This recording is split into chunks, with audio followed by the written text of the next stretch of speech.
En 1946, la guerre est finie, mais les relations entre les alliés occidentaux et l'URSS se refroidissent grandement. Winston Churchill, lors d'un discours, décrit un rideau de fer, une frontière entre les pays d'Europe tournés vers les États-Unis et ceux tournés vers l'URSS. Les Philippines deviennent indépendantes, mais les États-Unis conservent quand même leur souveraineté sur des bases militaires et gèrent toujours l'économie. En 1946, la France, qui ne veut pas perdre ses colonies, mena une guerre de guérilla en Asie du Sud-Est contre le Viet Minh, alors dirigé par Ho Chi Minh.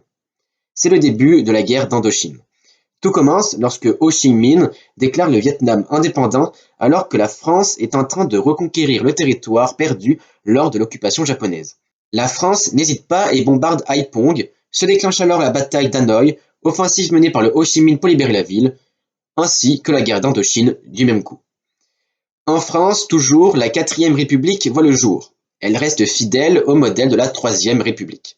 En Argentine, Juan Perón devient le nouveau président. Il promet une augmentation des salaires et des aides.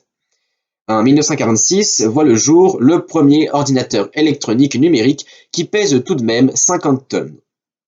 En 1946 a lieu une découverte archéologique majeure, le manuscrit de la Mer Morte. Plusieurs fragments de rouleaux manuscrits de l'Ancien Testament datant du IIe siècle avant Jésus-Christ, le plus ancien manuscrit hébreu biblique.